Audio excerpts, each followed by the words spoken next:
around the world, people have reported being targeted by invisible weapons run by covert government operations for years. Some of what they report includes hearing voices or music, a phenomenon known as voice to skull, being burned both via external burns on the skin and internal burning sensations, experiencing thoughts that are not their own, violent dreams, gang stalking, surveillance, and much more. Of late, some individuals are reporting feeling as though they've been connected to AI or the internet in a way that hasn't necessarily been explained before. These people are known as targeted individuals. They're often dismissed by mainstream medicine or psychiatry as simply experiencing some form of psychosis or schizophrenia. But more and more people are surfacing with these experiences seemingly out of nowhere, and it is our belief that their stories warrant further investigation rather than just being dismissed, especially because of how many there are. Dr. Anna Mihalcea has been at the forefront of researching nanotechnology and synthetic biology advances and how this may relate to the Targeted Individual Program. Richard Lighthouse and Anna Toledo from Targeted Justice have been fighting in court for the rights of people to not be experimented on, with documented evidence of this covert government operation. They join us with more after this short break. Zee Media is proud to partner with Aussie businesses that support freedom and believe in you and your family getting the best possible nutrition you can. Stockman Steaks is a third-generation family meat business supplying direct from freedom-loving Aussie farmers with pasture-raised, non-genetically modified, humanely raised local meat. Their meats are guaranteed mRNA-free. That's right, no mRNA in these grass-fed, antibiotic, hormone-free animals. By buying from Stockman Steaks, you'll be supporting Aussie farmers who share your values and are committed to giving you the best quality meat. Head to their store to see their delicious range of carefully selected meat boxes or create your own. Visit stockmansteaks.com.au/Maria. Support businesses that support us and give your family the nutrition they deserve. Dr. Anna Mihalcea, Richard and Anna from Targeted Justice, thank you so much for joining us today. We appreciate your time. Thank you so much for having us, Maria. Of course, of course. Well, most of the audience knows Dr. Anna Mihalcea, but in the event that they don't, Dr. Anna, if this is the first time people are tuning in, because this is now a subject that a lot of people are starting to want to learn more about, can you give them a brief overview of your experience and particularly focusing on the nanotechnology, if you will? Absolutely. So I'm an internal medicine physician from the United States. I have an anti-aging clinic, and I started looking at the COVID shots with Dr. David Nixon, and we found self-assembling nanotechnology. And then I continued to look at the human blood and saw these self-assembling technology there, and got involved in different organizations, including Targeted Justice, because my research certainly showed that this is the technology that is being used for total human enslavement and the transhumanist agenda. Thank you, Dr. Anna. And Richard and Anna are here from Targeted Justice. I want to say this is, like I said, a subject that a lot of people are growing more interested in because of the phenomena that is actually increasing of individuals experiencing things like voice to skull, individuals experiencing very strange phenomenon where they feel like they have been merged with technology. And, you know, often this is dismissed, and the medical profession, the traditional medical profession, would boil it down to something like psychosis, for example. But Richard, you've been working with targeted individuals for some time, and we have Anna here who's going to share her personal experience. So Richard, please give everyone a brief overview of your experience and also what you've encountered working with individuals who've been targeted in this manner. Sure, thanks, Maria. So Targeted Justice was founded back in 2017. I found that I was one of many tens of thousands of people here in the United States that had been targeted and placed into this program. The database is held by the FBI at the Terror Screening Center. It's hidden underneath or behind the watch list, where the terror screening database, 97% of it is actually non-investigative subjects. And so we're finding that the government is deliberately placing these people into this human experimentation program, and that's certainly part of the targeting program. So there's a lot of technology that's been built up over the years for this program. The directed energy weapons are operated out of Schriever Space Force Base in Colorado.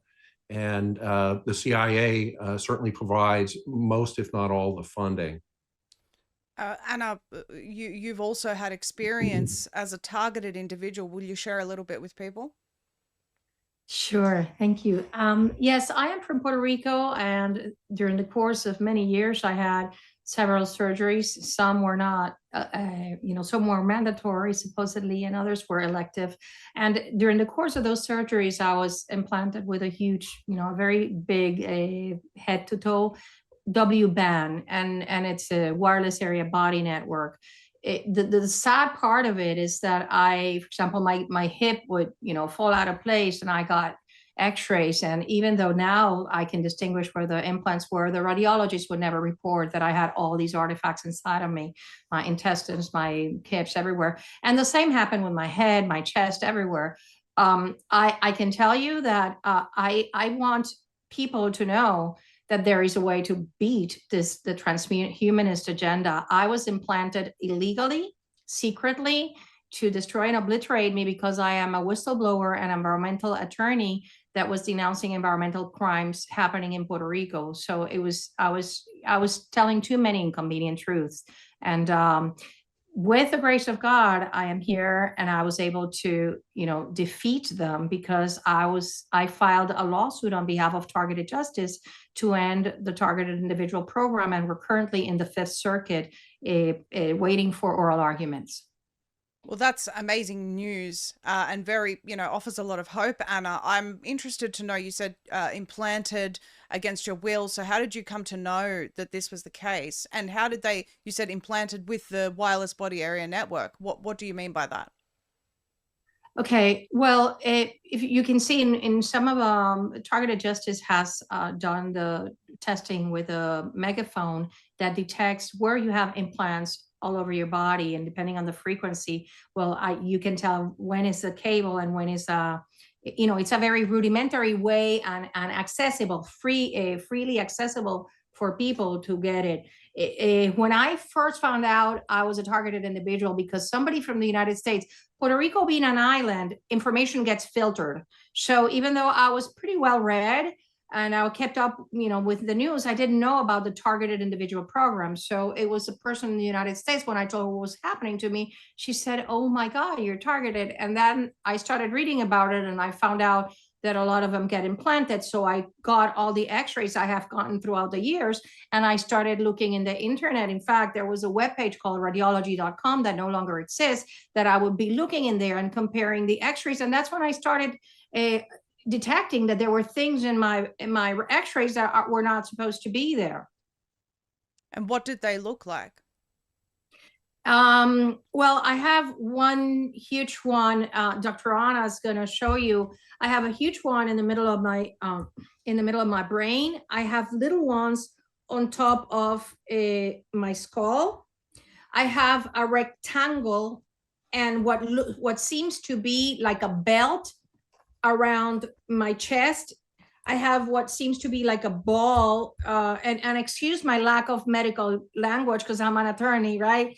And no radiologist has been willing to tell me the truth about the studies they did on me. I have like a ball here in the heart. I have some little circles. You can detect the little circles in my intestines. I have a rod up my genital area, and I have like a wire down my spinal cord, like in the hole, the spinal cord thing. And that one was really interesting because I got electronic whipping 3 times in Puerto Rico. Like I was walking, and first was in the parking lot of a supermarket, the other was in the post office, but the third one was in a store where there was nobody else but the guy that did it and myself. And I felt that it's literally a whipping, an electrocution of my, and I went in there and I took a picture of the guy. I was like 10 feet away, and I said, just why don't you come and slap me in the face? Come and slap me. And I start filing with the police reports. I filed with the police. I badgered the policeman, and they never did the electronic whipping on me ever again. But you can see a long wire going down my spine. So I try not to think much about it because, and this is what I was sharing with Dr. Anna prior to the show starting, I don't want to take them out right now. I don't want to have them removed because there is such a thing as a chain of custody. And I risk, if I get all of this stuff removed, for example, they put in my feet, I love high heels. They put some in my feet so I cannot tolerate high heels anymore. And I will drop things from my hands. So the thing is, if I get them removed now, well, I risk losing them. So I see my body as a vault where I am going to keep them until we shut down this program, because I want to hold responsible every person that put each one of those things inside of me.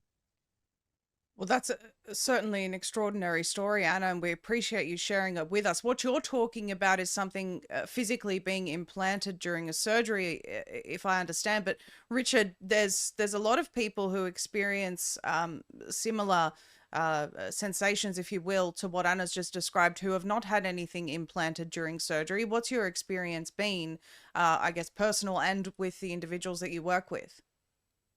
Well, we have had, you are correct, Marie. We've had both stories. We've had stories where people have unexplained implants, have never been into surgery or even into a dentist chair and put under. And we cannot explain how these implants got into them. It's very strange. And then we also have examples of cases where people went in for elective surgery and it was supposed to be a 2-hour surgery, and 7 hours later, they come out of it with things that they don't understand and can't explain.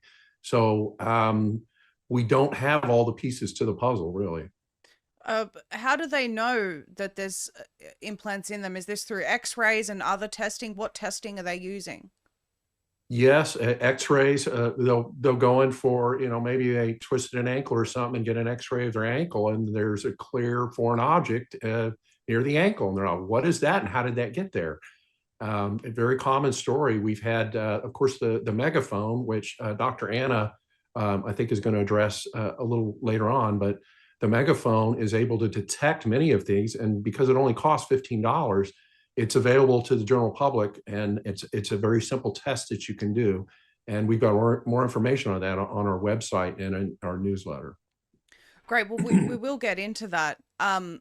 My concern is growing because I'm speaking to individuals, and by the way, I heard a story some time ago. I can't remember where I watched it, but it was an individual who'd had these implants, and the government were not. Every time they went to obtain their x-rays, they'd be swapped out with someone else's. And there was always some sort of, debacle associated with obtaining their own scans. And it seems like this is a very sophisticated program. But my concerns are growing in the area of people who may not actually physically have something implanted. And this, new wave of technology that Dr. Anna's been investigating, of nanotechnology forming structures inside of individuals and what that's going to be able to achieve. I just want to bring up from your Substack, Dr. Anna, this is just yesterday I shared this fluorescent orange face tattoo under UV light in C19 vaccinated and Eye of Horus phenomenon, a human limbic system's being altered for behavior modification. This is a person who received, I believe, 3 injections, and I think it was Moderna, and this is what's showing up under UV light for this person. How concerned are you, Dr. Mihalcea, that the technology that's sort of now been spread throughout humanity that isn't, you don't need a surgical implant. How concerned are you that they will be able to create this phenomenon through this technology as well? These symptoms and torture, I mean.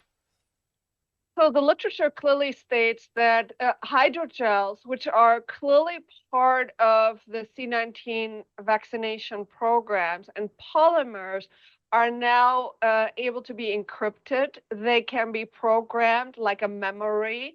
They can store emotions. This was just recently published to Nanowork, one of the major nanotechnology websites, and I had written an article about that. So clearly the technology is evolving, because what I believe is that the targeted individuals were the beta testing, the initial testing to see for the last 20 years or so, how people would behave and how to use this technology. And now we have this next step of surveillance under the skin, where we have self-assembling nanotechnology. We're being sprayed with the building blocks from via geoengineering. It's in our food supply. It is in the drinking water, and it uses the building blocks from the body to assemble itself and create structures like what you see behind me here, which I believe is actually bidirectional telemetry, because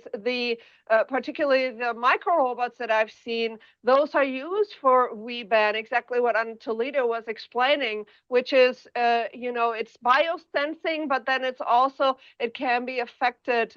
And this is what I see in my clinical practice, where even the unvaccinated, I see vaccine injury in the unvaccinated, and many of them have phenomenon of hearing, dark thoughts that they never heard before, or being extremely depressed or anxious when that was never an issue. So people don't just get psychotic overnight for no reason, okay? And I think it's very, very important to understand that for those doctors who kind of say, oh, these people are crazy or they are psychotic. Well, that's not how psychiatric medicine works. You don't just all of a sudden go psychotic at age 50 when you've been very stable and successful for your entire life. Yes, I think that, when you look at something like near-death experiences, for example, it's a widespread enough phenomenon that people have genuinely looked at it from a scientific experience. And I think that this phenomenon of people experiencing voice to skull and, this whipping that you spoke about, Anna, I've heard of things like this. In fact, I was recently interviewed an individual who, since receiving the COVID injections, reports that she has not felt the same. This individual's encounter or experience, she described that she started to not feel right after the injection. No prior knowledge of anything to do with nanotechnology or synthetic biology. Didn't really know that anti-vaxxers even existed, comes from a family of doctors or with a health background that really just trusted the science always. That was the way that they lived their lives. And then, spent around 6 years practicing meditation. So she said to me she's a very self-aware individual. And 2 months after the injection, she reports that she started feeling like she was being hijacked by an artificial general intelligence. That's what she describes it as, AGI. She says that she goes into these hyper-focused states where she senses that she's being programmed. She reports that she has a sensation of a cluster of nanodots in her eye, where her eye is being forced to look at certain things as though the technology that's inside of her wants to information gather. She reports having control over her movement. She no longer has organic movement. She cannot feel the backside of her body. And she reports that there is almost like a visor where she sees a technological version, if you will, in front of her that creates a mixed reality experience, which is almost like a projection from this cluster of nanodots. Now, this is an extreme example of where I think potentially they want this technology to go. Dr. Anna, you would have seen in all of their publications that they say, we're going to get to the days where you can turn on the television and control it with your brain. And so it begs the question, are they experimenting on people right now to get us to that point? So a lot of people would see that and think that's absolutely far-fetched. It's not possible. Dr. Mihalcea, I want to start with you because I know that you've read the literature that you know, in relation to what they want to achieve with this nanotech and this merge of human beings with synthetic biology. What are your thoughts on this particular case? So what's interesting is that certainly people who are in the field have discussed similar things, especially, for example, the screen, to say a technological, genius in the field by the name, I believe, Hirschman. But in regards to this, I believe that there is a potential that this can be achieved, because when you have the brain-computer interface with, for example, Neuralink, there's really no telling to what is possible. And I think that what is important is that people are always experimented upon, and then later on things are being rolled out further. I've heard similar stories in MK Ultra survivors who clearly are saying that their brain is being accessed and that they are part of actually a sort of a mixed reality, for example, in their dream state, etc. So I think that reality is a lot stranger of what we even think. From our perspective and from my medical perspective, what is important is to document what we can show objectively, and then basically allow people to make up their own mind and start to broaden the conversation about, are these people all crazy? Or if the transhumanists are telling us, they want to create cyborgs out of us, and people are feeling like they're transformed into cyborgs, then maybe there could be something to it. It is the scientific investigation that will ultimately lead us to answers. Richard, what are your thoughts on this case? Well, it is an unusual case, and it's not an area that targeted justice has delved into. So from sort of a human biology standpoint, I would have to defer to Dr. Anna. But from more of a technology point of view, what we're finding is this is an example of one of those things. Was this done during surgery? Was this sprayed on? Does the person have any recollection of where and when it might have been applied? That's part of the documentation process. And because this is so new, this particular example is unusual and something that we would certainly need more documentation on. What's odd is we've been tracking the new subscribers at Targeted Justice, and we're averaging about 1,000 new subscribers a month. We found just today that 74% of our subscribers are over age 55, and only 6% are under age 35. And you would think that given the technological access for the younger generation, that would be reversed. But yet we're seeing the most of these experimentation is being done on older people. We don't know why. We also know that more than 60% is being done on women as opposed to men. Again, that just brings up more questions. So it's unusual. It's interesting. I wonder whether it has to do with the suggestibility of women. I don't know. It's definitely interesting figures. Anna, I want to get your thoughts on this case before we move into your presentation, because do you see any parallels between anything that you've experienced or those that that have been targeted as well? Yeah, she certainly sounds like a TI that we have here in Texas. She's close to Dallas, and she had been targeted for a while. And she said that after she got the Moderna shot, that's 2 weeks later, she started hearing her V2K. Her V2K is so atrocious. She was even thinking, she could move to Russia and to make it go away. But, we know that that's not the case, because he knows how the technology works.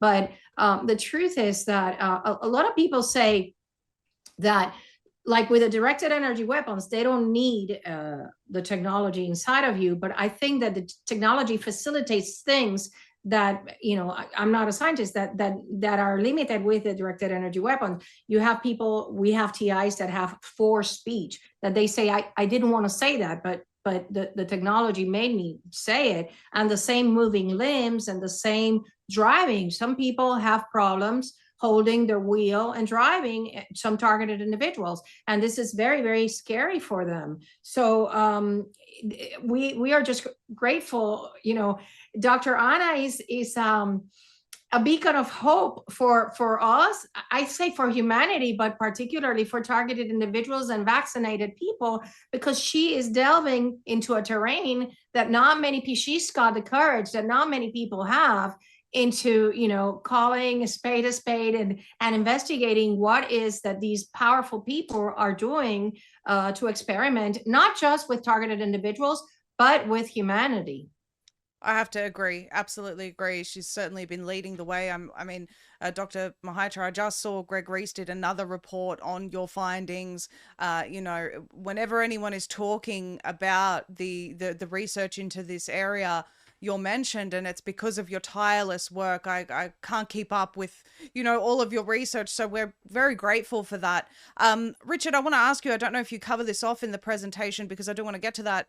You mentioned before where this program is run out of. You mentioned Colorado specifically. Are you saying that that's the only hub, or just in the United States?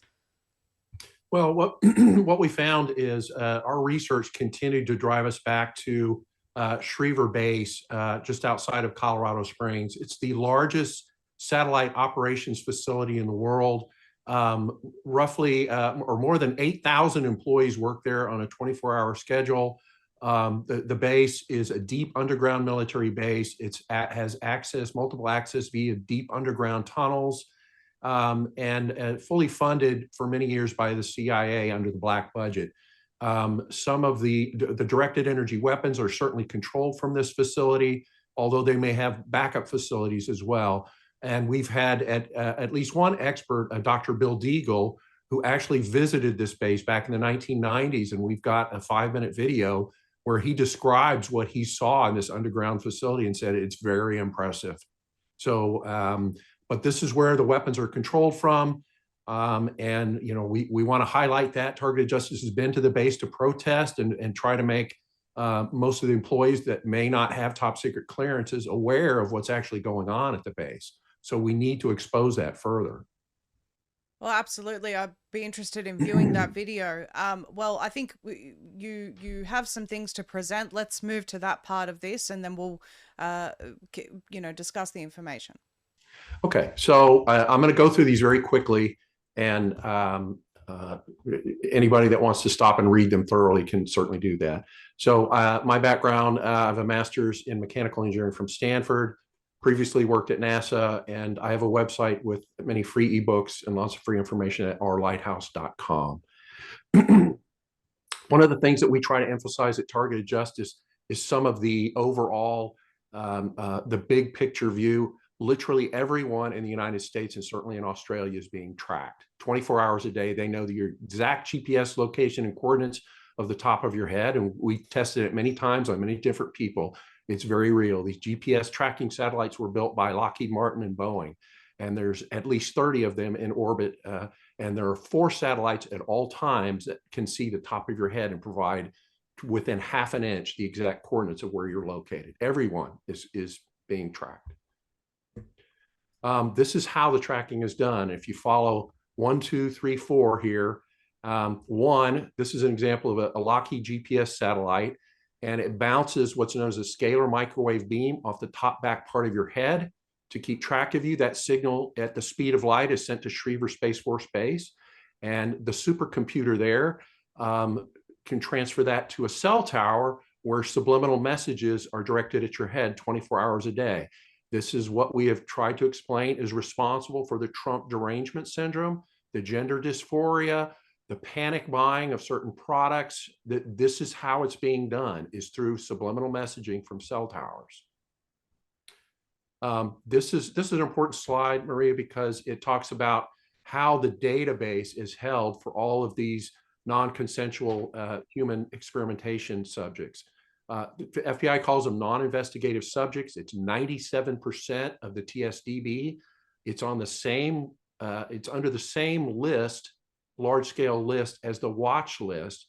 but we refer to it as the blacklist because it contains different categories. And we encourage others to look it up. This is a big part of what our lawsuit is here in Texas right now. So where have you identified that these categories exist in their database? The Office of the Inspector General, which is part of the Department of Justice, has provided this data over numerous audits in many years. Wow. So we basically took the information from them. This is their information that we're quoting here. This is, we have dozens of pictures on our website at this URL right here, microwave burns. This is a woman lived in Arizona for many years, has been microwave burned within a matter of seconds more than 20 times. She's a targeted individual. This is a woman in New York City that gets her legs burned on a daily basis. It is literally torture. This is a woman in Germany, got sudden microwave burns. It appears to have come from a satellite. These are just common examples, and this has been going on for many years. So this is not new technology. This is old technology. So we encourage people to go to our website and look up more of these burns that are quite real and happening in their country as well. This is kind of an overview of the Targeted Individual Program. It shows that how new targeted individuals are inducted. This is done under the FBI and the National Counterterrorism Center. The gang stalking is run through the DHS and the FBI. We've got organizations such as InfraGard and Citizen Corps and local police that are involved in it, not just in the United States, but also in countries such as Australia and the UK. So it's a global program with more than 60 countries involved. Do you know who's involved in Australia? It's a Out of interest. Yes, you have a counterterrorism center, and that is the one that does, at least what they do is the organized stalking part of it, because the directed energy weapons come from Colorado. Can you please explain for people that aren't familiar with the term gang stalking what that is? Certainly, it's a more appropriate term would probably be organized stalking, but people perceive it as gangs. Quite literally, there are many people that are involved. Often it's their neighbors or other people that live in their community or in the apartment next door to them. And it involves constant harassment, constant surveillance, taking pictures of you, leaving threatening messages, house break-ins. We've got an entire, under our website at targetedjustice.com, we've got a sub-tab called gang stalking, and there's a gang stalking training manual that was apparently written by British intelligence agents many years ago. And we've got a copy of that manual that anyone can download and read, and you'll see many examples of how they train people to be involved in this covert activity without getting caught. And so it's very disturbing that our own government would organize and pursue such a policy. It actually goes back as far as post-World War II in Germany, where the secret police developed some of these methods. Now the FBI and the CIA have kind of pumped them up on steroids, and we're seeing both the directed energy weapons and this organized stalking. So it's very real. Richard, my understanding. Oh, sorry, go on, Anna, and I'll go on. Yes, I'm sorry. I just wanted to clarify for you that the people that engage in these activities, they think they're patriots, many of them. Many of them think they're doing a right thing because they're told that we are terrorists, we're criminals. Many men are told that they're pedophiles, or women too. So these people are like vigilantes taking the law into their own hands, trying to make people unwelcome, rejected by society. But in their minds, they think that the persons that they're targeting and stalking are real criminals, except that, you know, under our constitutional system, you have to have an accusation, a criminal process, and a sentence, a judgment and a sentencing. And they are taking, you know, justice into their own hands, pretty much trying to ostracize from society law-abiding citizens that have absolutely nothing to do with terrorism, as has been admitted, and I'll explain to you later, by the FBI. Yes, my understanding is that the aim really is, and I guess for people that don't really understand how this works, the aim really is to make that individual feel crazy, to make that individual sound crazy to those around them. You know, it's a very sophisticated, targeted way of isolating someone from society so that it somehow discredits what they're actually experiencing. It really goes hand in hand with the other forms of targeting for this reason. That's correct, Maria. And you'll see in our chart here that the implants that Anna has described are actually part of this human experimentation and targeting program. So we're well aware of it. We've been following this for many years. We've identified the government agencies that are leading this effort. Much of the funding for these illegal implants comes from DARPA, and the NIH has a large organization with thousands of people that are developing these new implants. They openly admit to it. So these people that you've identified here, how have you managed to name those responsible? Is that through the process through the courts, or how do you know that these people are the ones that should be on this list? Because the audit, in the case of the FBI and the Department of Justice, we actually have their own audits admitting to doing this. They've literally confessed to doing this. Right. In the example of much of this chain of command, the way we tracked them down was by following the money. Where did the NIH get the money to develop these implants that are very secretive and that they're not supposed to release? And we tracked it down to DARPA. Well, where did DARPA get the money? Under the black budget, which comes from the CIA. And that's a quote from Ed Snowden. So we know where we just followed the money to find out who's behind this and where the org chart, the hierarchy exists. So yeah, it's not difficult to find. Just follow the money. So next slide, very quickly. This describes how cell towers have been weaponized. It certainly exists in Australia as well. The key you want to look for is these 4 panel antennas right in a row. These are 4G antennas. 5G, you'll see 5G sometime inserted in place of one of these, but those 4 antennas in a row is what's required to create a weapon. And by manipulating the beam, it's called digital beamforming, takes 4 of these panel antennas, and by working together, they sort of mold, almost like clay, this invisible microwave beam that can be fired very accurate for many miles. So we've encouraged TIs to go to a website called antennasearch.com, where they can look for all the antennas around them that might be weaponized. And these microwave beams can literally go through many houses or buildings before it hits you.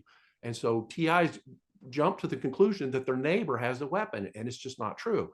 It takes a huge amount of electricity, and the majority of these attacks are done from cell towers, although some of them are done from satellites as well. Interesting. This is a view inside the very impressive deep underground base at Schriever. It was first built back in the 1980s under Reagan's Star Wars program. And it's a very impressive complex. I encourage folks to watch Bill Deagle's 5-minute video about his experience at Schriever Base. Very impressive. We're gonna let Dr. Anna talk about this, but we're encouraging folks, both targeted individuals and the general public, to spend $15 on a megaphone and check yourself.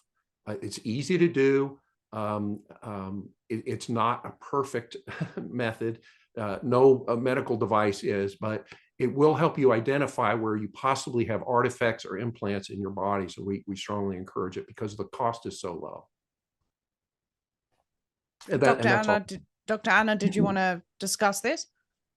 Actually, I think that if Richard wants to kind of demonstrate it real quick and just kind of talk about his experience, that would be great. I can show some of the implants that we found through this method, but please go ahead, Richard. Okay, thank you, Dr. Anna. So Dr. Anna is correct. This is just one method. There are also these electric massager pins that are about the size of a screwdriver that can be used to confirm a detection. And then, of course, X-rays and ultrasound can be further used to confirm that a foreign object is actually there. But I have one that's very noticeable on my neck. And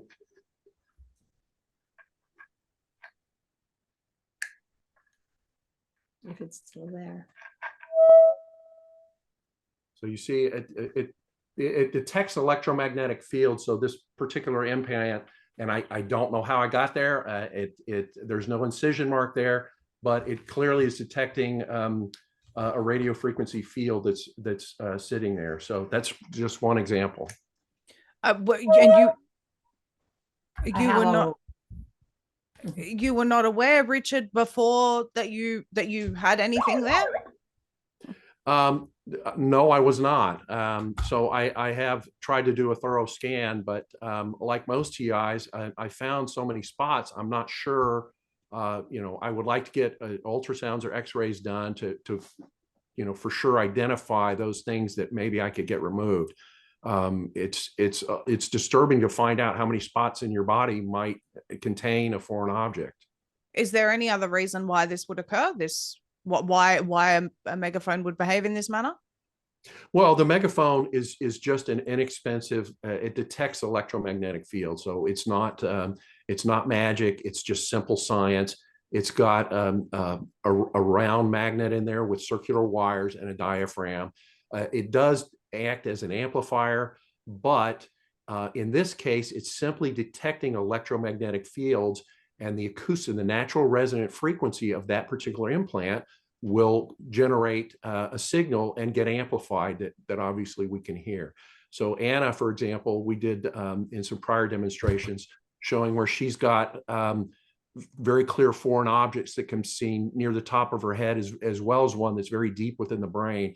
It very easily detects the ones that are close to the surface. So it's unusual that she has both X-rays and the megaphone confirming the detection that something is emitting a or an electromagnetic field in the same location as these white spots in her brain. Wow. And the way to kind of think about it, because there's so many people who are critical, for example, about this, is this can be an initial testing that then can lead to further investigation, including ultrasound and X-rays. It doesn't mean that just because you have a sound signal that you're absolutely implanted. You have to check, and that also is in the broader context of if you have symptoms of being, targeted, etc. Then it's at least a very cheap way to do a screening test. Well, this is the way that I see it. We saw all of those videos of people experiencing magnetism following their COVID injections, forks and knives sticking to their arms, and they thought it was funny, and they were posting videos on the internet, oh, look, I got a fork sticking to me. I even know of people in person who had that phenomenon.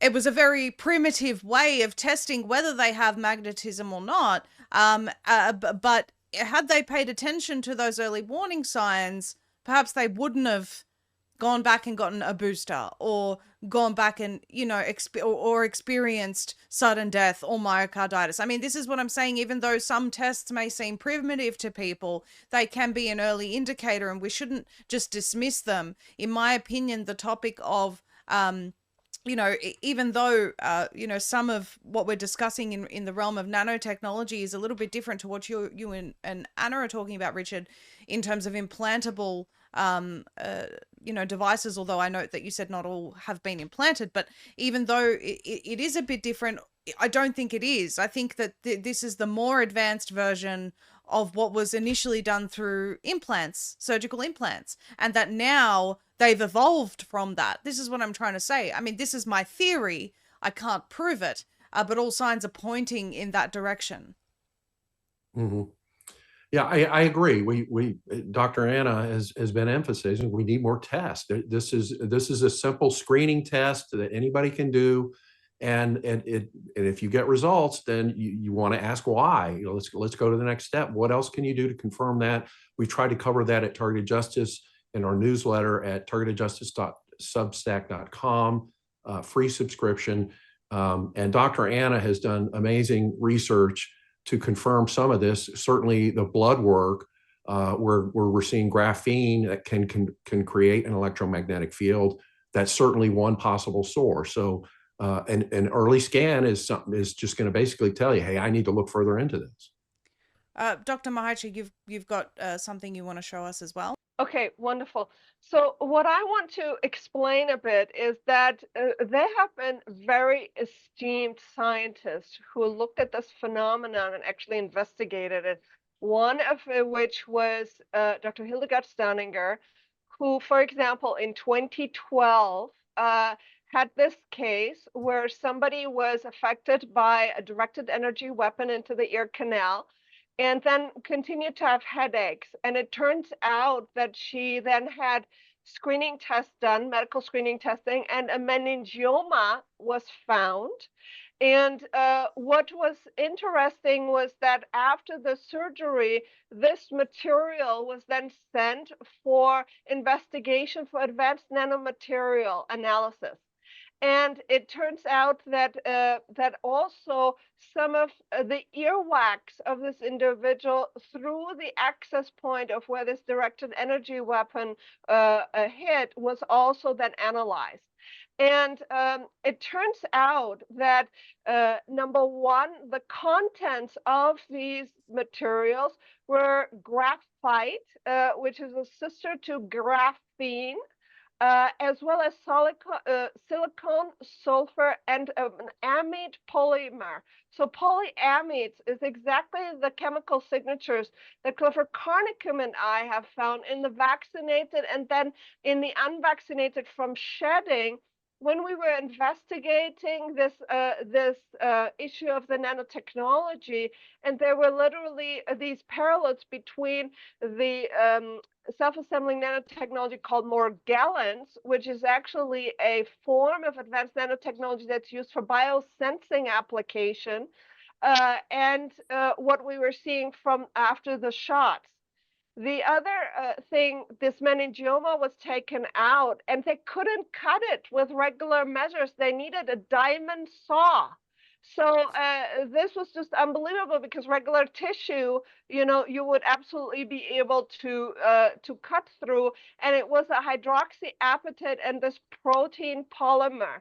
And the reason why this is important is because I've investigated these self-assembling polymers, and it turns out that there are proteins that are polyamides, which are nylon, Kevlar, and spider silk, which is many times stronger than steel.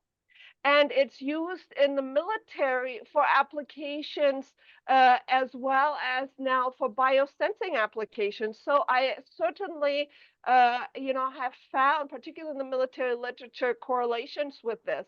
So the conclusion of her investigation of these chips that were found, and I'll show you in a little bit another comparison, was this was used to control and monitor brain and body functions. That it was used to control and monitor the behavior of the individual, that it was sending and receiving verbal commands, and that it was stimulating neurons in the brain to manipulate them. It also could be used as a listening device for remote sensing and monitoring.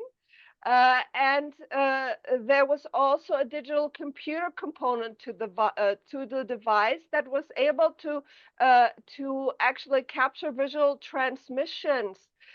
So this was literally like a spying system, and there were many other applications. So I just want to tell people this paper was published in 2012. Okay, and we're saying, oh, this all of this advanced nanotechnology, self-assembly, oh, this is just all new. No, it's not new. And what I'm trying to say that the Morgellons aspect that has been deployed like more than 20 years ago. And again, these are reputable scientists who've done this investigation. This is an image comparison. So this is the graphite implanted microchip that was isolated also from this targeted individual.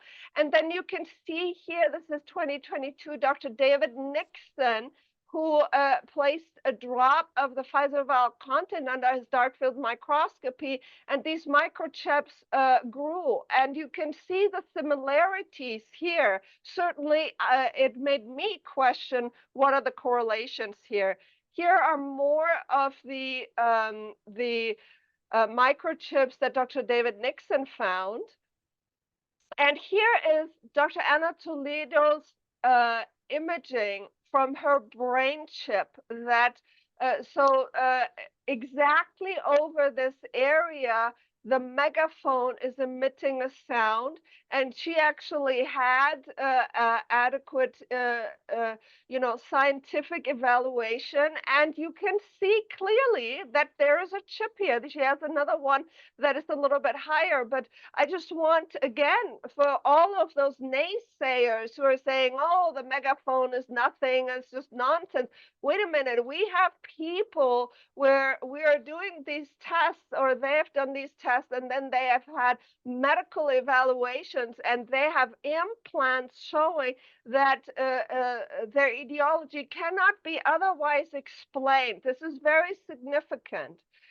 And I want to just explain that the FBI and the CIA's, the intelligence agencies, have had a interest in mind control for a long time. Igor Smirnov was the founder of the Psychotechnology Research Institute in Russia, and he was contacted by the FBI in 1993 because he was an expert on subliminal manipulation against people's will. And what he said is that it is conceivable that some Russian Satan, or let's say Iranian, or any other Satan, as long as he has the appropriate means of finances, can inject himself into every conceivable computer network, every radio or television broadcast, without difficulty. And you can intercept the radio wave in the ether and then subliminally modulate every conceivable suggestion into it.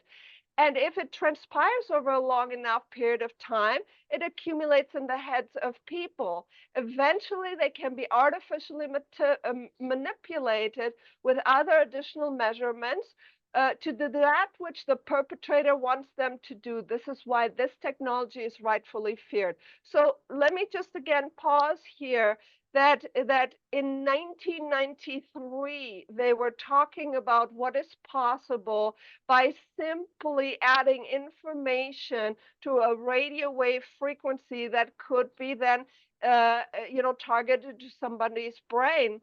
And if you remember, Maria, I had shown with Clifford Carnicum that the vaccinated blood was extremely sensitive to 4 hertz. I've talked about this on your show, which is the extremely low frequency from HAARP, High Active Auroral Research Project, which can be used for mind control and DNA manipulation. But it turns out that our colleague, Dr. Len Baer, who is a targeted individual, and he's also part of Targeted Justice, he sent me his functional brain MRI scans, and he's also injected, COVID injected, and his functional MRI showed a 4 hertz continuous emission in his corpus callosum. So wait a minute, 4 hertz, that would only be, really traceable if somebody's in deep sleep. So he is being subliminally programmed while he is awake, and this correlates to the findings that Clifford Carnicum and I had. So here's this issue in regards to the injection. So there was a former DoD contractor who came to me by the name of Justin Coy, and he showed me this phenomenon that the injected are glowing under UV light. This is an individual who got 1 Moderna shot and 3 PCR shots. You can see absolutely nothing under regular light, okay? And now if the light is being turned off and the UV light is being turned on, you can see that this individual is glowing around the nose and the entire forehead. And this has been reproduced in many, many vaccinated individuals. And there was only one who didn't have the forehead glow and only had it around the nose. But he literally investigated dozens and dozens and dozens of people. And the way he found me, he actually came in with a UV light into my office and said, Dr. Mihalcea, I want you to look at this.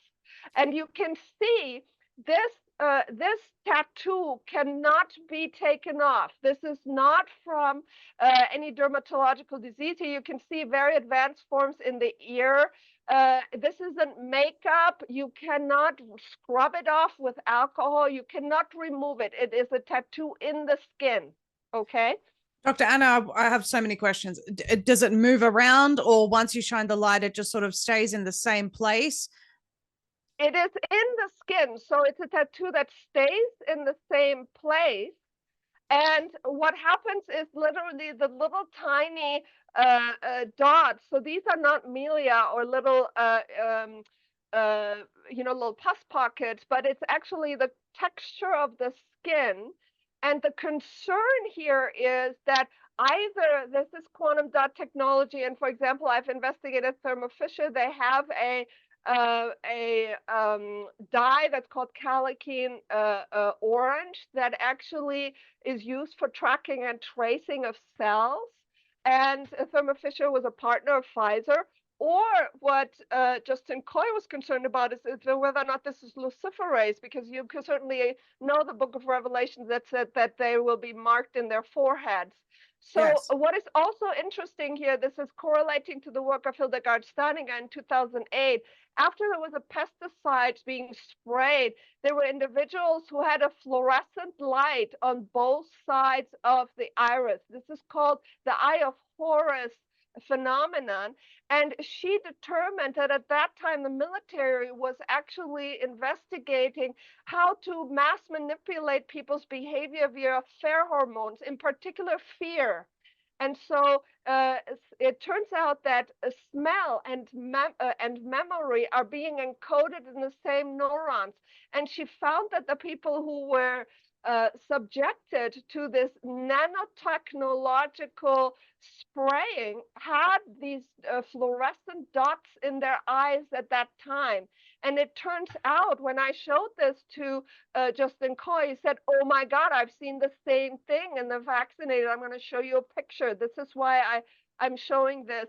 And this is a way to manipulate the limbic system, which is the emotional aspect of the brain, and in which we can manipulate behavior. It has to do with your sense of smell, your vision, but ultimately it is very much who you are as a personality. I showed this to Todd Callender, and he said, "Oh my God, this makes so much sense. I see so many people in catatonic, unexplainable fear that have never had any issues with this stuff." And this is exactly what we've been seeing, what I've been seeing also from people from shedding, etc. So I believe that there's an aspect of it that is not just about tracking and tracing via the blue lights that are being installed everywhere, but also a emotional and mental manipulation.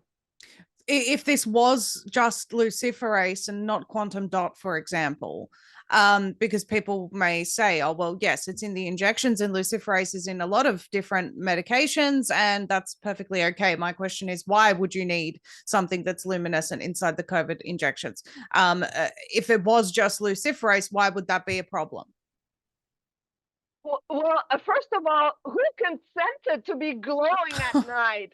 Okay, and then this whole aspect of, okay, this is a tattoo in people's skin. I mean, if people are not up in arms about this, if they look at their own face, I mean, this is just horrendous.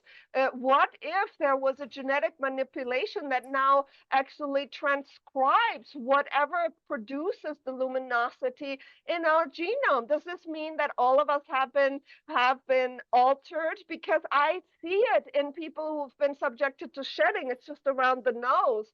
And people will say, "Oh, this is makeup." No, this is in people who wear no makeup, nothing else on their skin. And again, you cannot remove it. So I think that this is very, very interesting.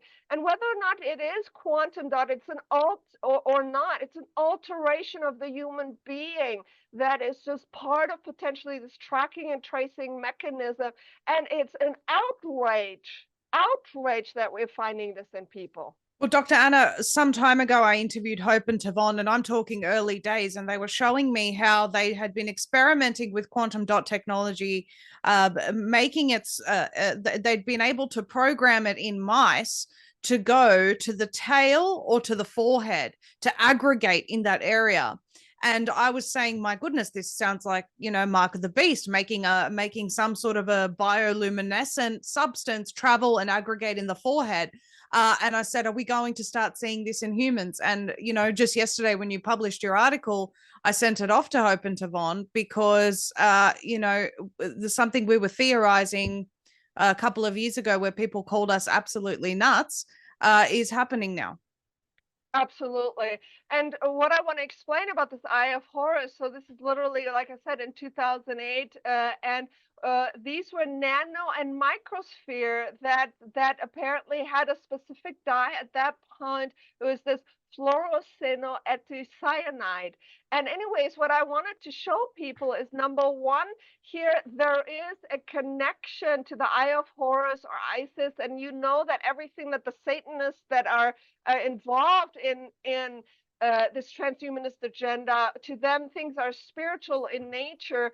And I just want to you know, mention this, that there's Egyptian symbiology or symbology that is being found in this particular mathematics. And then it says here, currently pheromone fear and infrared invisible dye marking is being applied to non-lethal weapon and Ryan control research and technology. So, wow. You know, certainly, so this was, again, you know, published in 2008. These are the findings here. This was after the spraying in California, and you can see this fluorescent dye exactly like I just showed you from the COVID shots. And this is another interesting thing, because the people who exhibit this, which are, like I said, 99.99% of the vaccinated individuals that Justin Coy looked at, when they take a hot shower, these filaments come out of their skin. And he brought me these filaments in order to microscopically investigate them, which I did. But what I want to show here is these are exactly like Morgellons fibers. They attract to the biophotonic light of the human, and they are like this artificial intelligent life form. Exactly what I've been saying now, whatever, for 2 years, saying, look, there is a correlation between Morgellons.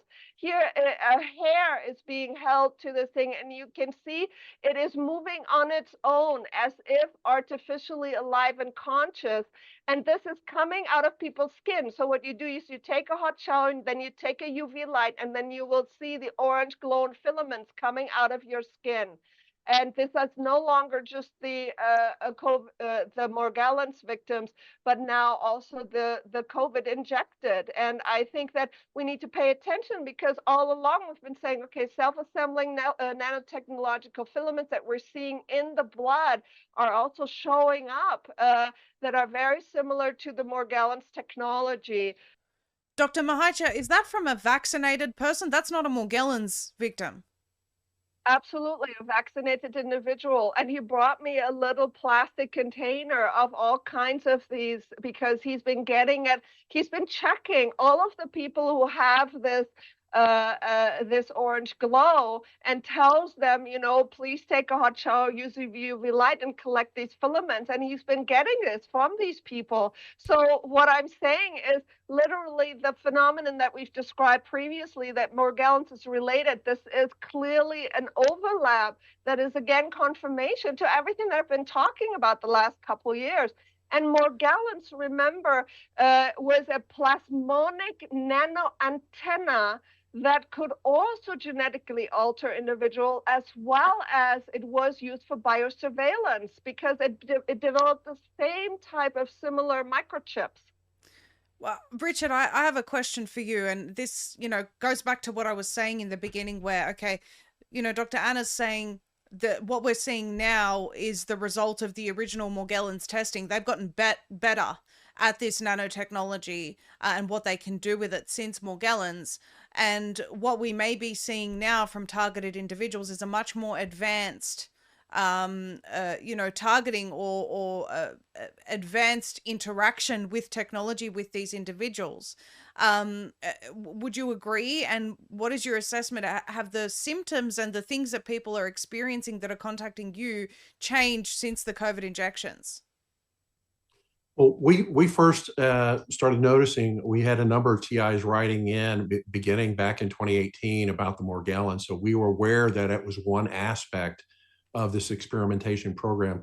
At that time, we had Dr. Edward Spencer, who was actually on our advisory board, a medical doctor who was probably one of the world's leading experts on Morgellons, and he's written about it. He had a practice in Northern California. Unfortunately, he's passed away a little while ago, but I encourage people to look him up on the internet. He did a number of tests with the Morgellons fibers, for example, testing the fibers up to 900 degrees Fahrenheit, and they did not burn.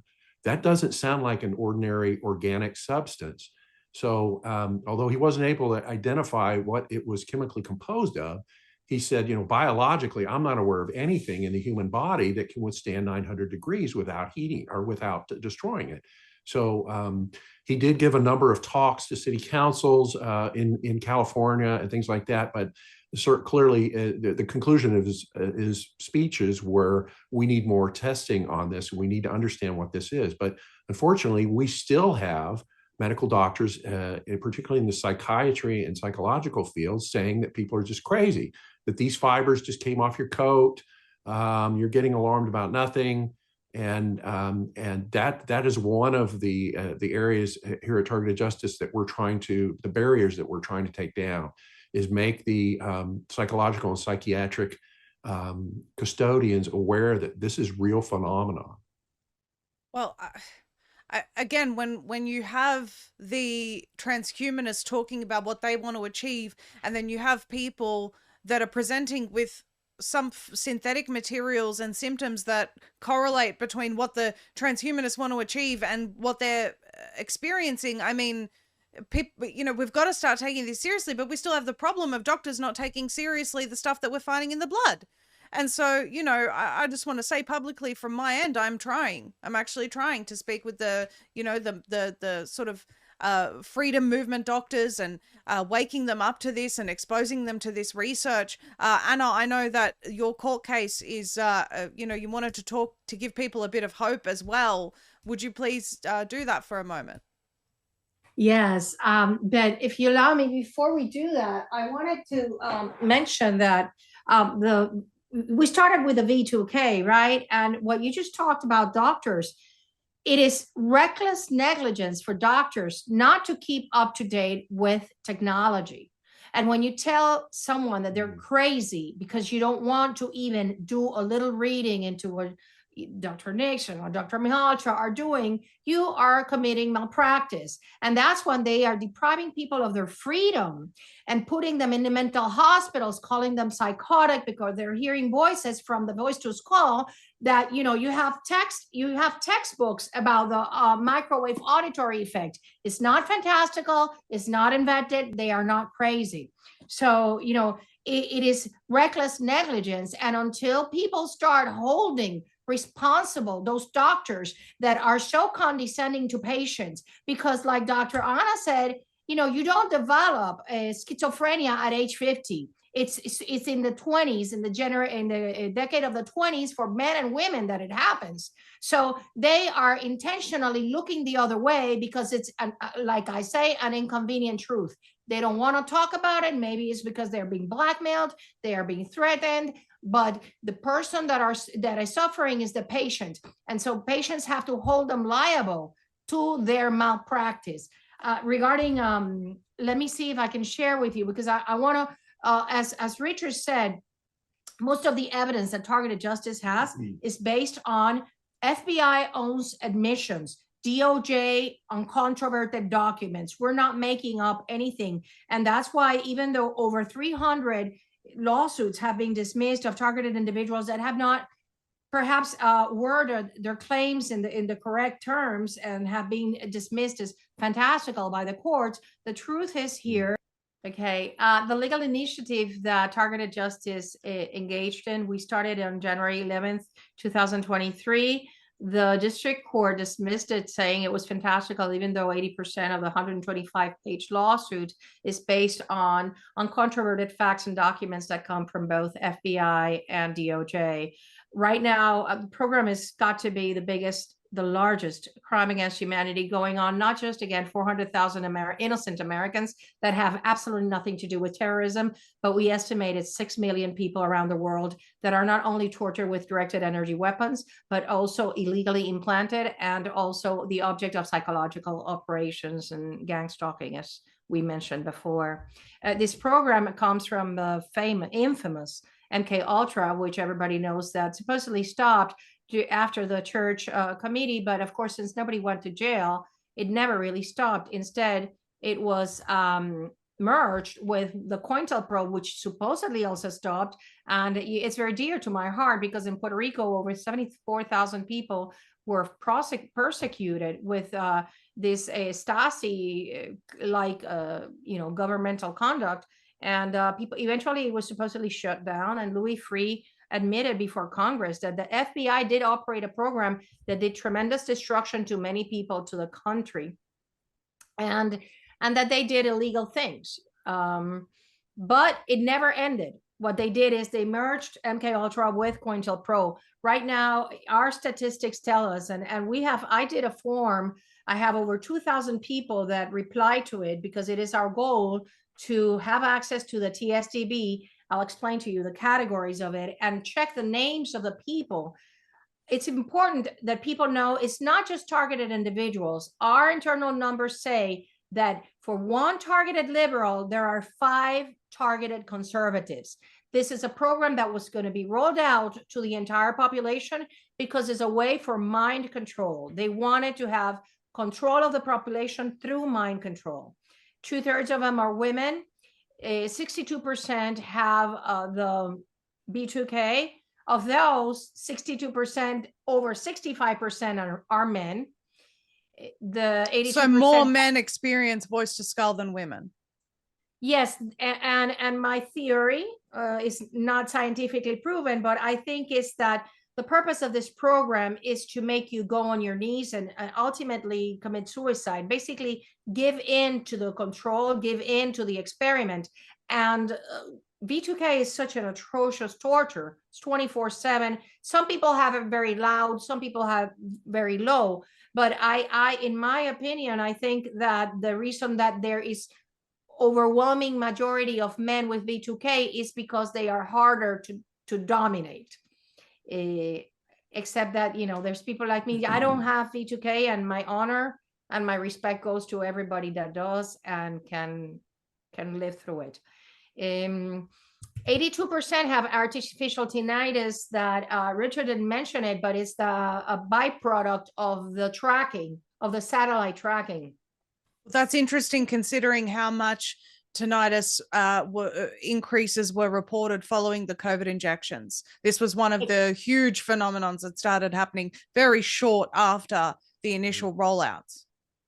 So there might be a correlation there in terms of, the technology they put in there. I don't know, but the people that are tracked, they get the artificial tinnitus. And the national average, I was looking, and Dr. Mihalcea might correct me, but I think it's something between 7 to 14% of the population that naturally have tinnitus versus this 82% of our targeted individuals. The 67% of targeted individuals are unemployed. The doors are closed to their face versus, a national average of 5%, right? Something like that right now. 14% are homeless versus a 0.5% of the United States average. 85% report break-ins, and 83% report directed energy weapons attacks. How scary does it get? This is what, when you talk about V2K, for example, we have generational TIs, and we have children as young as 3 years old that are hearing voices. They have implanted dreams, very violent and some in sexual nature. So American taxpayer money is being used. And this is, Maria, if I can just convey something, that is, American taxpayer money is being used to torture innocent civilians around the world, and this has got to stop. So that's why we're engaging on this. And I want to say that the individual earlier told me that she was experiencing extremely violent sexual dreams and also experiencing sensations as a result of those sexual dreams, which felt like real sensations. Well, this is very close to my heart, because there are women that not necessarily have implants in their like genital area, and they've experienced rapes, what are like they describe them as a rape. And I'm not going to go into the details of it, but it's very, very painful. And it's done remotely. It's no touch torture. So when they tell a doctor, they have to be able to go to a doctor and say, this is real. And doctors, physicians have to understand and go into the literature, into these patents, and realize that this patient is not crazy. Because the frustration for, here's the thing, the United States has this American Violence Against Women Act, right? But what do you say about a rape that is initiated in Shrevers Air Force Base and a woman in Australia suffers it? And that's happening. And it's just unbelievable. I mean, not unbelievable, but unbelievable to conceive that they would be doing this to people. And yet we know that it's absolutely happening.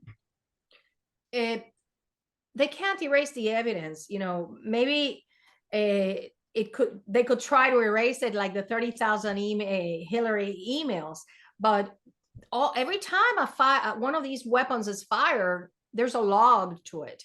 And it is our hope that someday there'll be somebody with the courage in the Department of Justice to prosecute the treacherous United States Air Force employees doing these to people. And like I told you, they're doing it to children. They're implanting children with atrocious dreams, many of them of a sexual nature. And it's just aside from the fact that we do not know the long-term effects, you know, the non-kinetic brain injury, which is also known as Havana syndrome, doctors will have to one day study the impact on a developing brain on these children that are being attacked with these dreams and with the subliminal messaging and with the V2K, because it's all microwave weapons used on developing brains.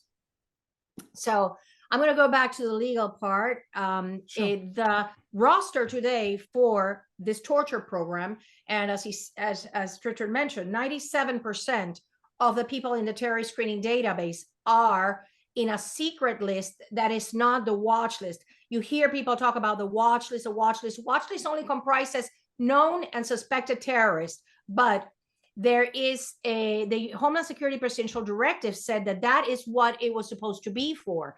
It says individuals known or appropriately suspected to have been engaged in conduct constituting in preparation for, in aid of, or related to terrorism.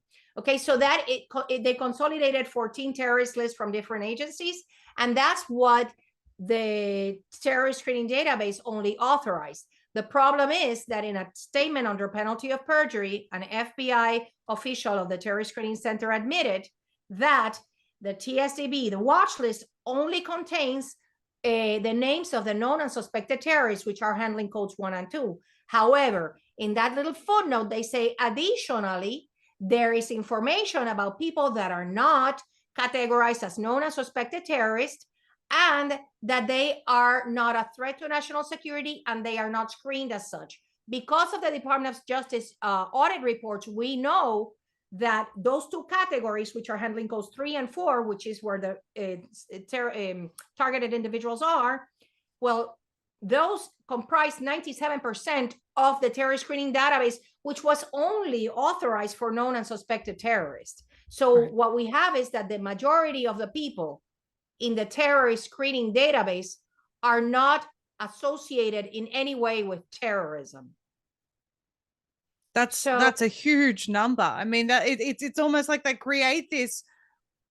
They created it in order to experiment, because most of their focus is on regular people.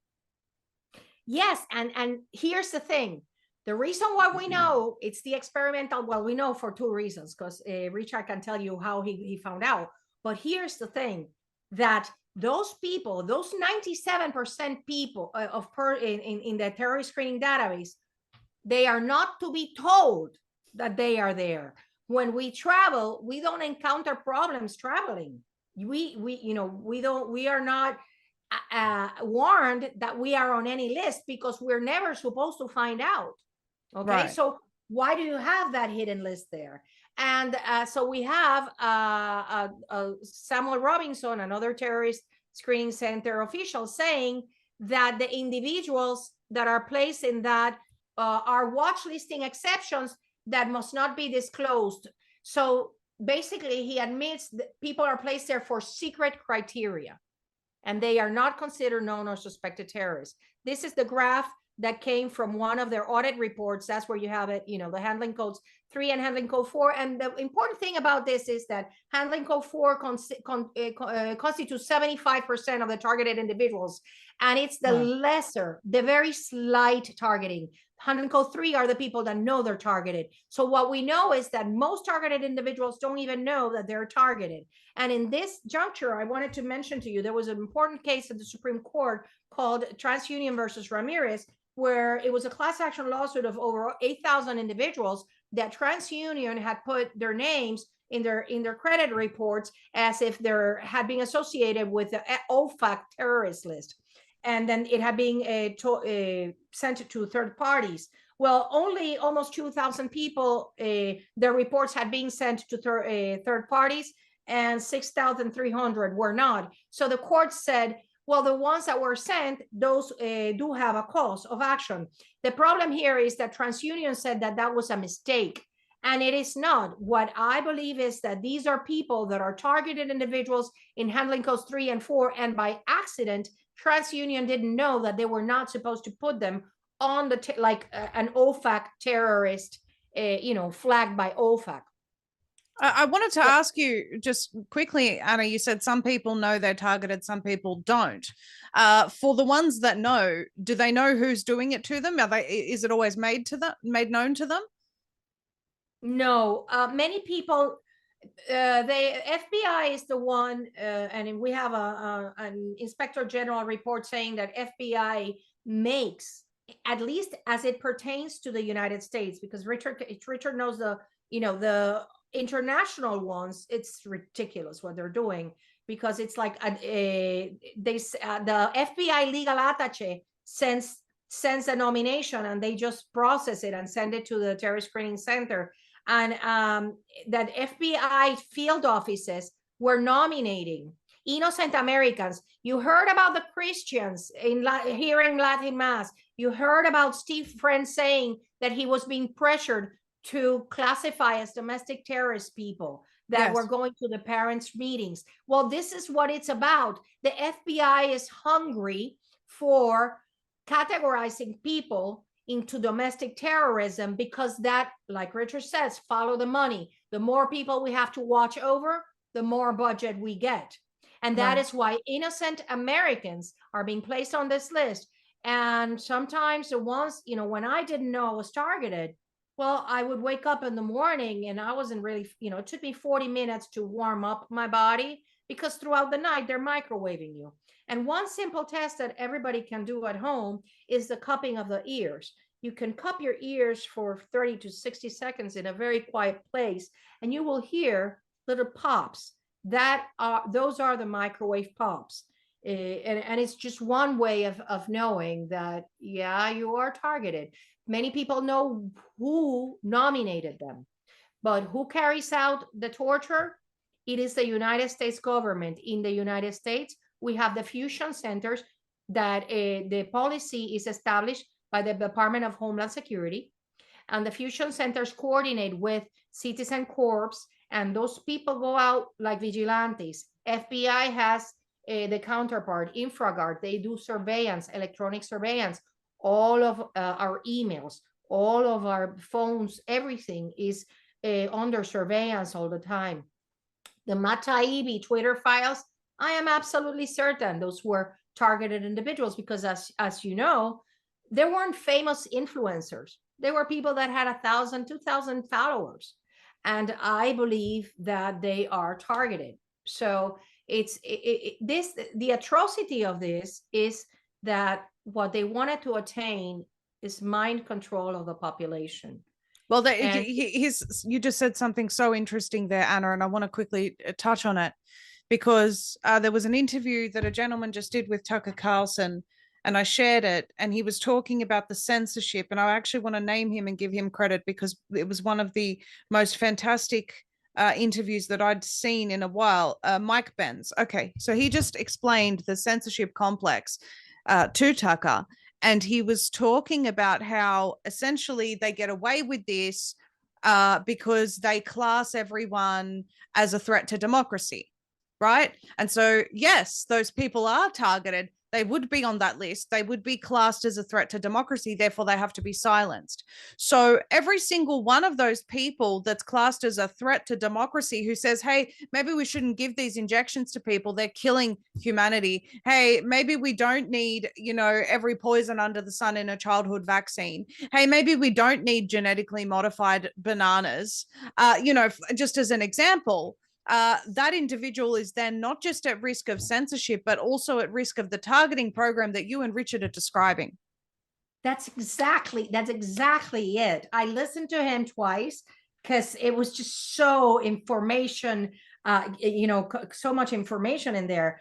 And the one thing he was missing from his speech was, and these people become targeted individuals because of their behavior in social media, they are tagged as problematic.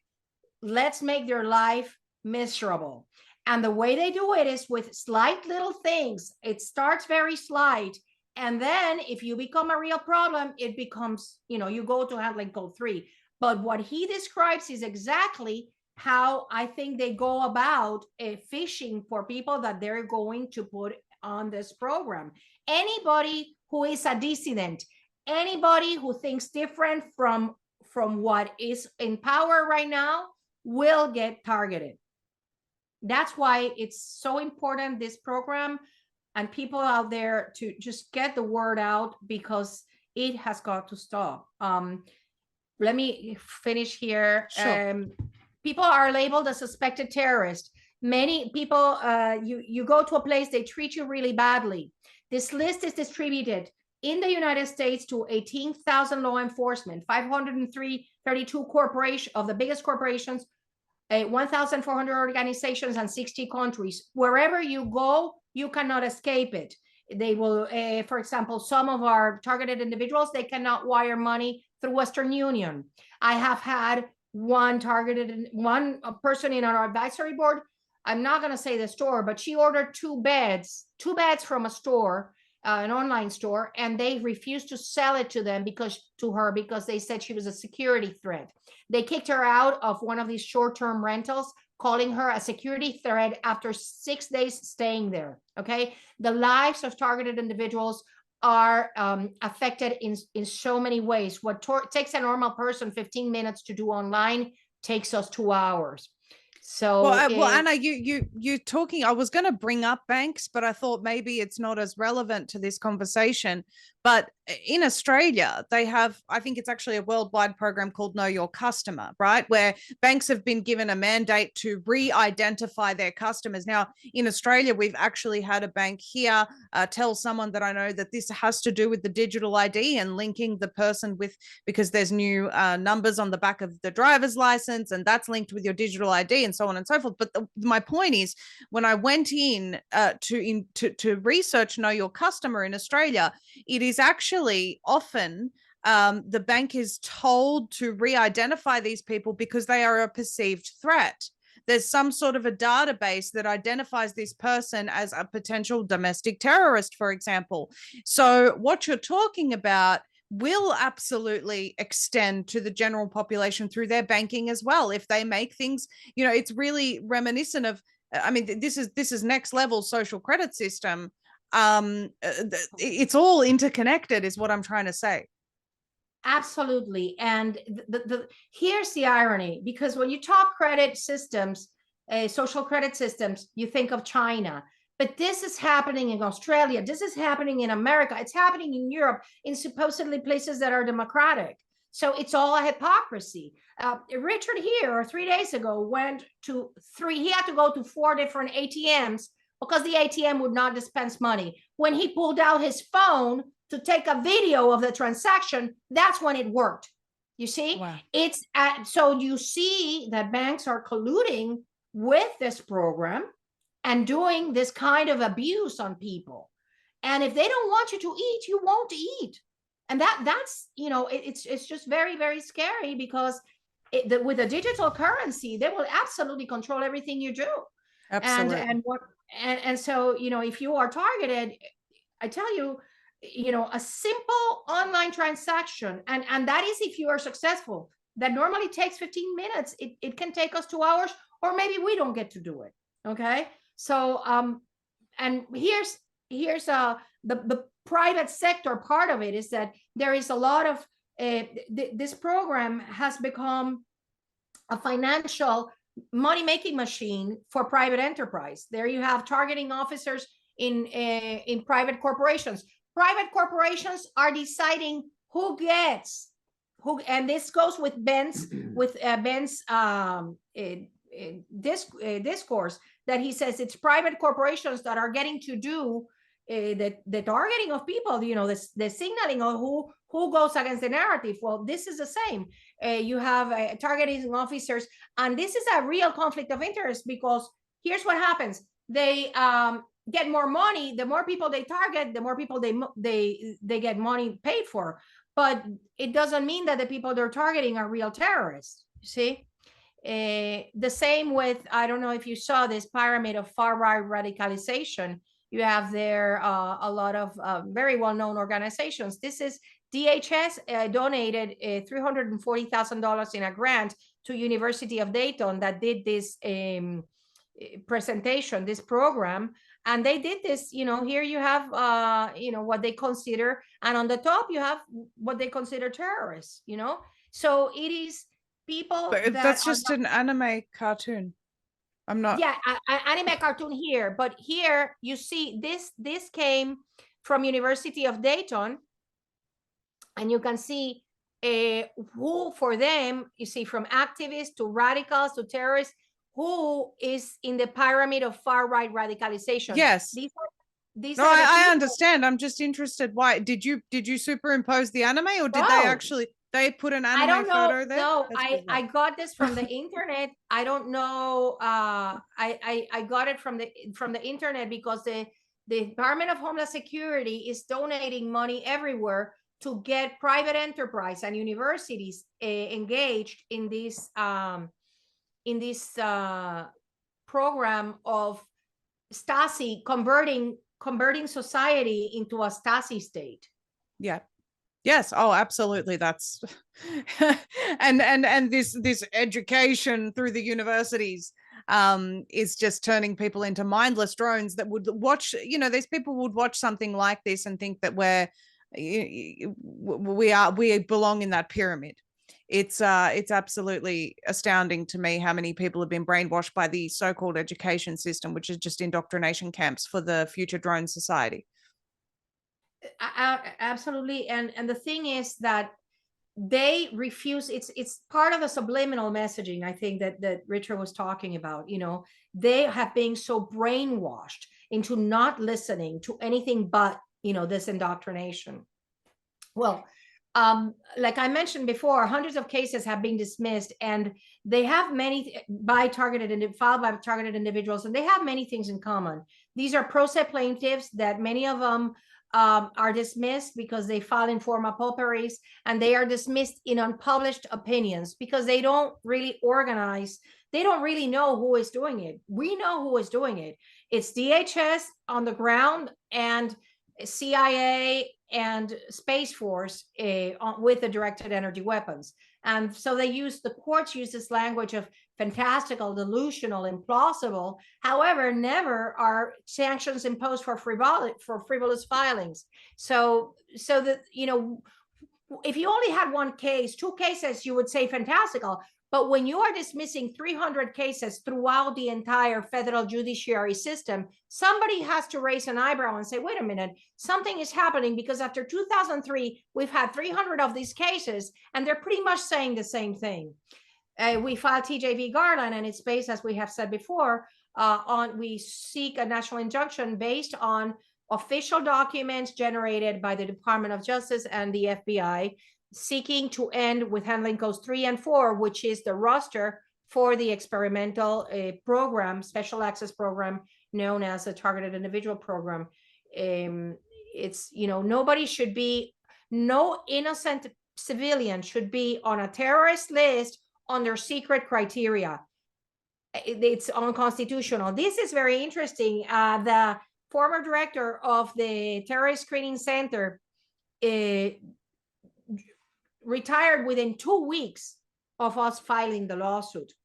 And with over 2,000 forms and surveys that I did, 57% of the people that report themselves as being targeted say, 43% say that it was after 2017, which is when he was in place. So 43% of the people were targeted from 2017 in 6 years, and 57% from 2003 to 2017. So that tells you how busy was Mr. Cable placing innocent people on this terrorist database. And then within 2 weeks of the lawsuit, he retired.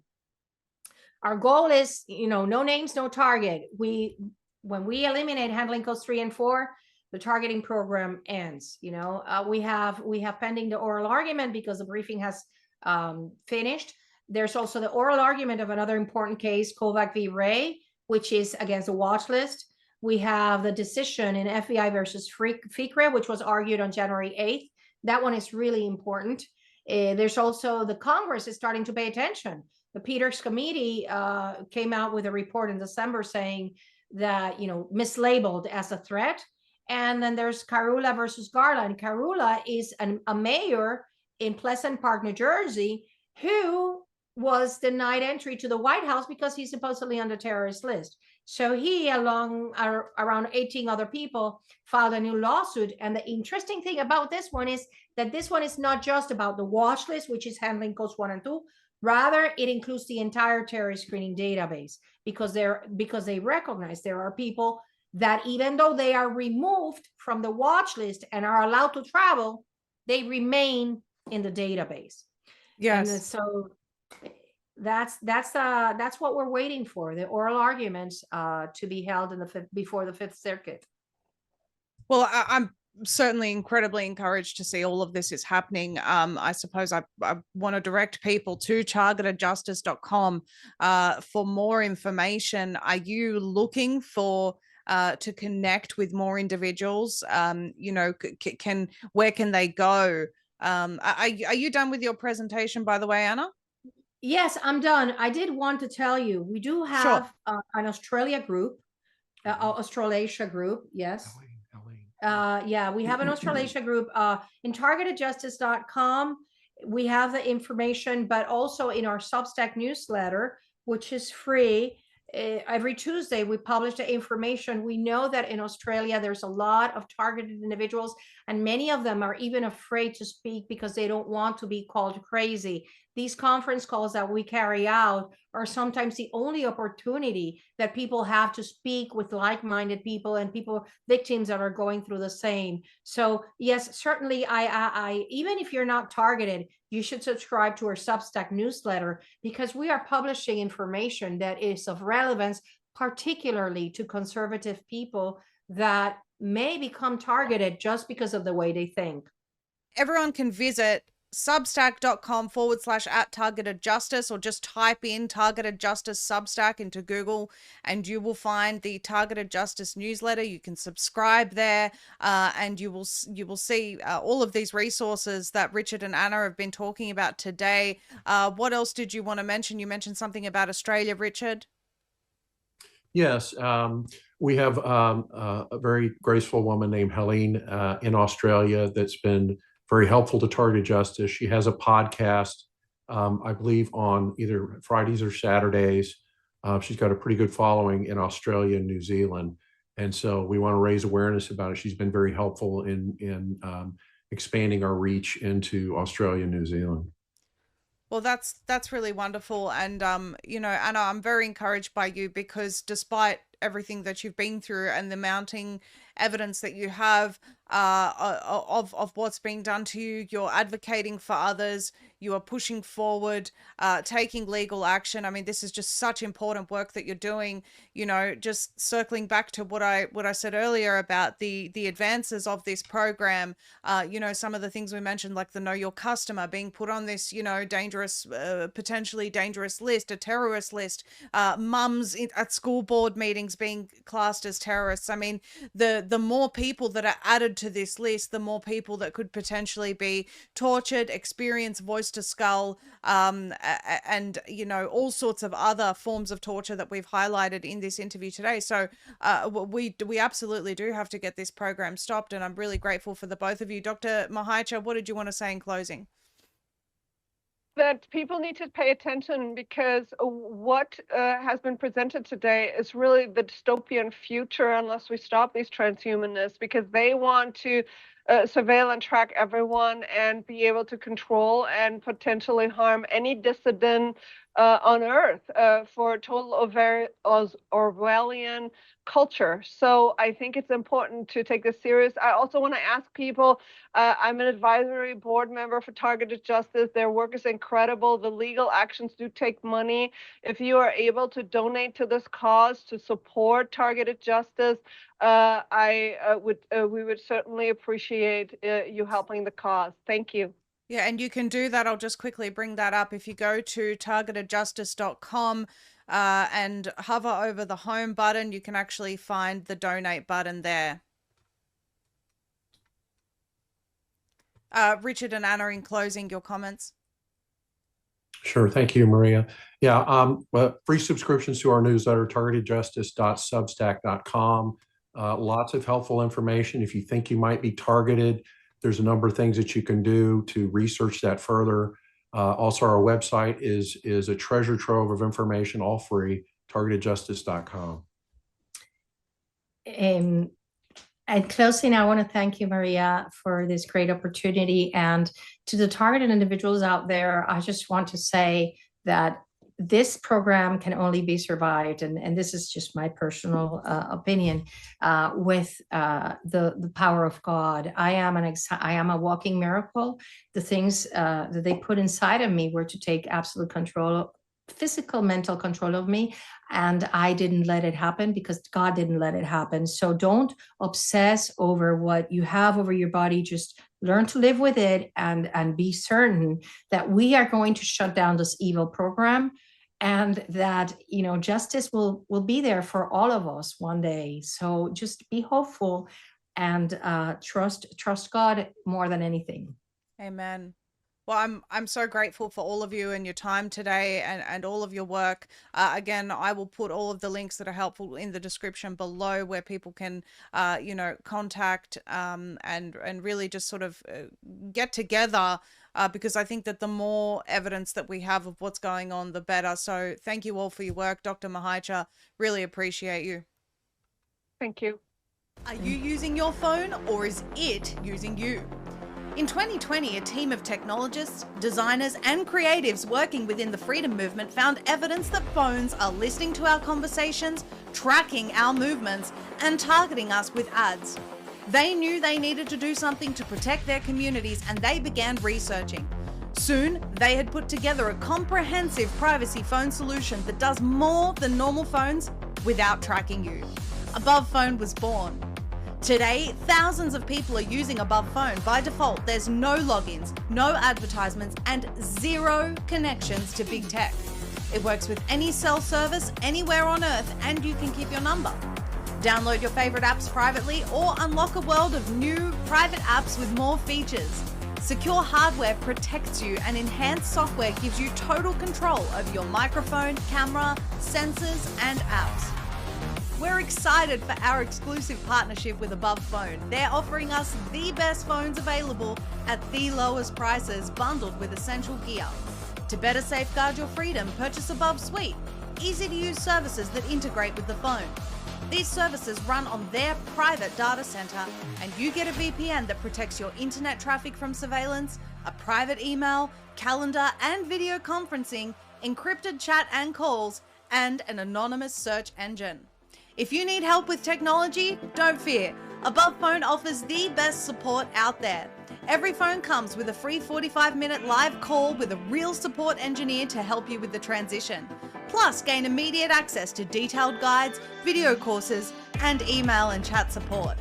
Feel the power in taking back your technology.